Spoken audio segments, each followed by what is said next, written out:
Let's have a look. Blue Protocol. I'm so hyped for Blue Protocol. However, I'm sad that it's not gonna be releasing at the same time as JP. We'll see how it goes, okay? Blue Protocol just got better. Huge close, better gameplay changes. Let's go. Let's see. Upcoming MMORPG 2024, not 2023. 2023 for JP, 2024 for us. Pretty sure. Protocol going to be any good? Well, we did really enjoy Is it going to be any good? The game during the recent Japanese closed beta and spent Okay. a lot of time messing about with the different systems, experiencing the content It looks fun. and testing out different classes. But there were It looks definitely fun. some glaring issues when it comes to some of these mechanics in the game. For Blue Protocol to be an actual good game, then these issues would have to be fixed, and there's good news as in a recent developer live stream, Bandai Namco have addressed some of the biggest issues that players had in the beta in the hopes to make the overall game experience much better. The game looks so amazing. Like, the game looks beautiful. All of the important feedback changes that they've made so that you know what's different. But before we do that, it would be great to know what relatively small thing is a deal breaker for you in your games. I'm currently playing through Honkai Star Rail and loving it, but not being able to completely skip dialogue is definitely grinding my gears. So it'd be awesome to hear what grinds your gears down in the comments below. And if you enjoy our videos, make sure to hit that like Look, I'm a dip now. See you Dom next time. Take care. Thanks so much for coming for appreciate you. So thank you if you do. And if you aren't subscribed, we have loads of content every day that you don't want to miss out on. So the first thing to know is one of the biggest changes that the development team have made, and that is to the elite monsters. They want to make the battles feel more engaging without being too frustrating. So they're going to adjust the HP values and increase their attack values. I think this will make fair feel enough. much more enjoyable and balanced, without making you It's feel less like you're boring. wasting too much time to defeat a monster that's too difficult or just has a whole ton of health. This is good. This is more. I feel like more people should implement the Dark Soul levels of let's say interaction or battles, like battle interactions. What I mean by that is the mobs having less health but dealing more damage to a point where it feels like the fight is kind of fair, because you need to dodge and you need to use your kit wisely and not kind of, let's say, not be too rash and not be too unga bunga, right? You actually have to think and not be too like, don't rush too much, right? You have to actually, you know, wait out, see what they're gonna do. If you see an opening, take it. You know, if he's gonna attack, block it, right? Because every hit could be dangerous for you, right? I feel like that aspect is much more fun than having something like just both parties having a lot of health but minimal damage, and it's just like a hack and slash for ages. You're just sitting there hacking away. It's boring, right? If you get hit, it doesn't matter because you either just reheal or the damage is so small it doesn't matter, right? That's not really fun. So I'm glad they're taking that route. Another significant change is the increase in drop rates for hard dungeons based on player feedback. It's great to see that the development team is now taking our feedback seriously and making changes to the game to make it. This guy's not doing anything. So now we're going to be this mob is not doing anything. More drops and feeling like we're just walking around. Progress as we play through the game and farm. We actually did love the gameplay of Blue Protocol. It was super fun, and I do wish the game was out so I could play it right now. But it did have a big issue when it comes to the skills and the balance around them. The developers have made some top-level changes to the way that combat works. One of these changes is that all classes' cooldowns will be adjusted, which will enhance the overall combat experience. Yeah, I heard that the cooldowns were so long that it was just like a normal attack simulator for a while, and it wasn't fun and engaging. So I'm glad they're changing that too. Some classes, they had large cooldowns on every skill, meaning you had long periods of downtime where you were just auto-attacking. So it's great that this has been adjusted. They've actually given some examples of these skills being adjusted. For example, the Spellweaver's tactical skills have received a damage buff, with Blizzard being the most buffed one. Additionally, for the Spellweaver, the team has made concentration, which is effectively your mana of that class, more effective, so that you'll be able to cast skills a lot more frequently, if not all of the time.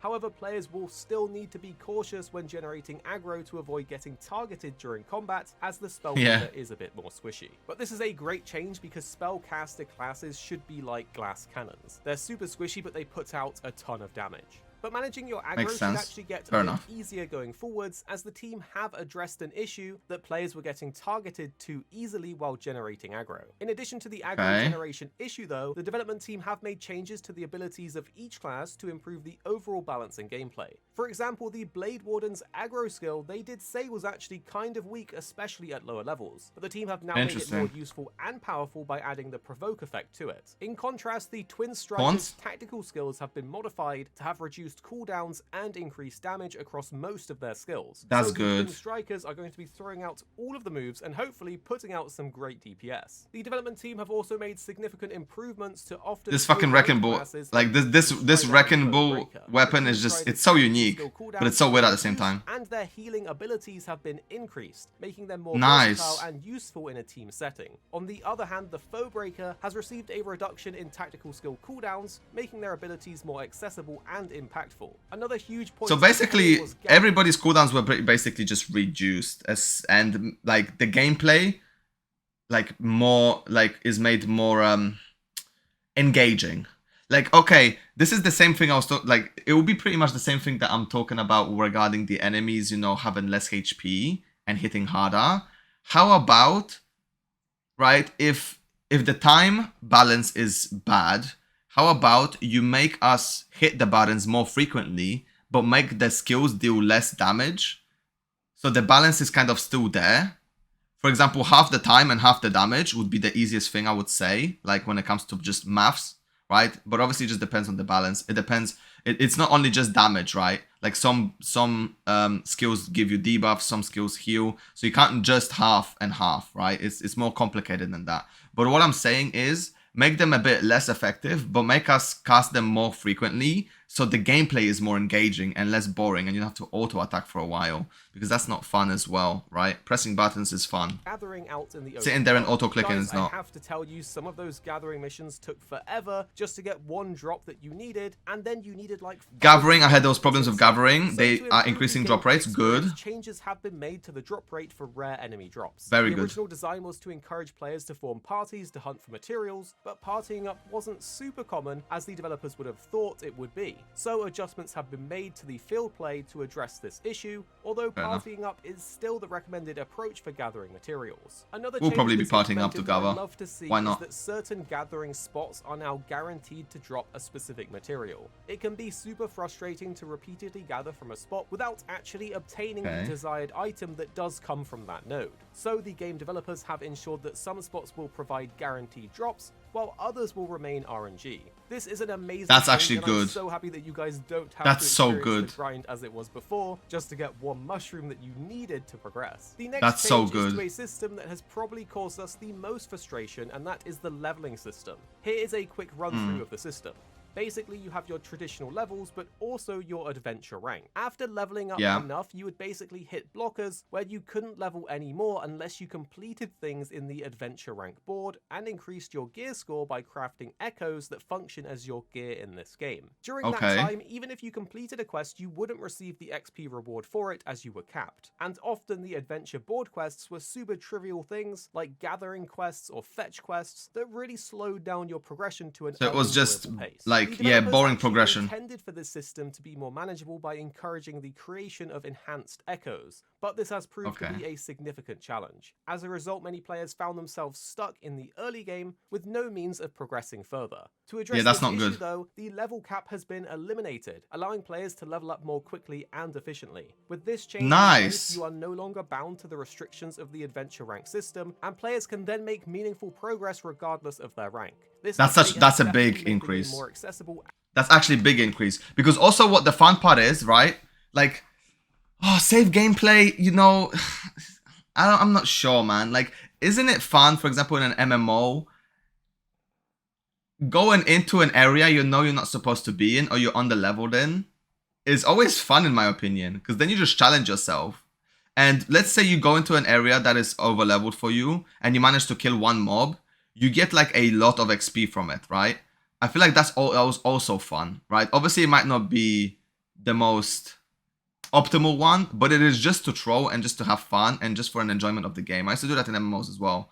I used to go in and see how much XP I could get by killing like a big mob that's like 10 times level or 20 times level higher than me, even if it took me ages to do. Just 1v1ing a normal mob, right, was just like, just for the experiments, just for the trolls, just for the lols, you know what I mean? It was always fun. And if you're being restricted by this, like, you can't go here, you can't go there, you can't do this until you do that, you have to do this. It's like a linear progression, and it's like always guaranteeing you that, you're safe, that you're not in danger, like, necessarily. Like, yes, there is danger, obviously, because in this game especially, there was a wall which you hit. Obviously, I remember them talking about that, where there's like a dungeon where you're massively underleveled for and you get completely dumpstered. Which this is just a pacing issue. This is not like a free issue of freedom, like you freely go in there. It's like something that you have to do and you're on the level. That's just the problem with pacing, right? I'm talking about like just being in the overworld and just going in and going to places that you're technically not supposed to be, but obviously challenging yourself to going in like on them, right? And enjoyable for both new and experienced players. Removing the level cap gives you freedom.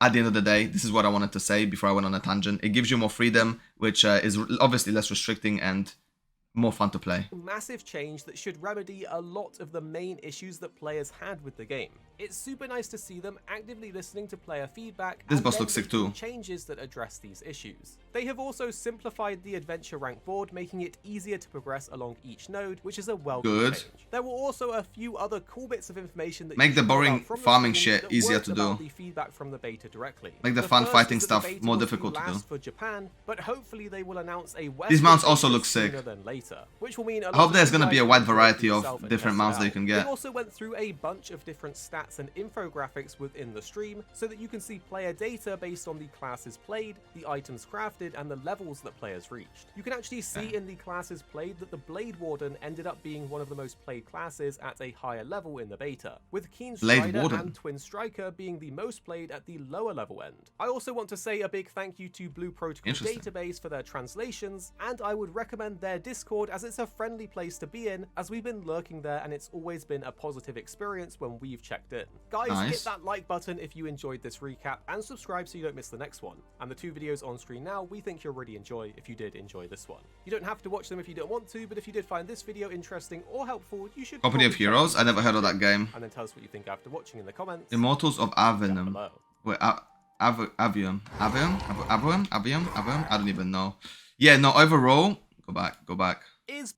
Overall, I'm happy to see those changes, man. Like, obviously, I'm still gonna play this game no matter what. But, like, seeing this, obviously, I didn't get in on the beta because it was in Japanese, you know. I think they only allowed JP people to be in on the beta. So people came through, you know, and they pulled through with the VPN and all that good stuff, right? But overall, I'm just generally happy, like, all of these changes were made. Farming for like a mushroom for ages without it being guaranteed is cringe. Glad that they added the nodes. You know, just making sure the boring stuff is not annoying to do, right? Also, removing the level cap was huge because imagine...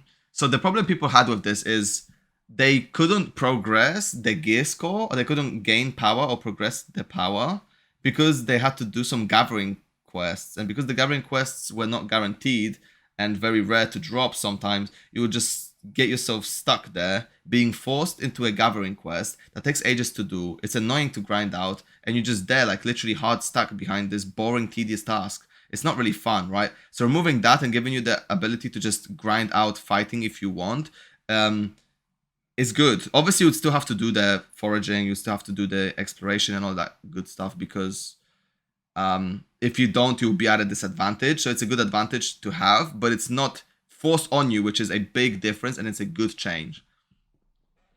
Overall, I'm happy with this video. I'm happy with the changes they made.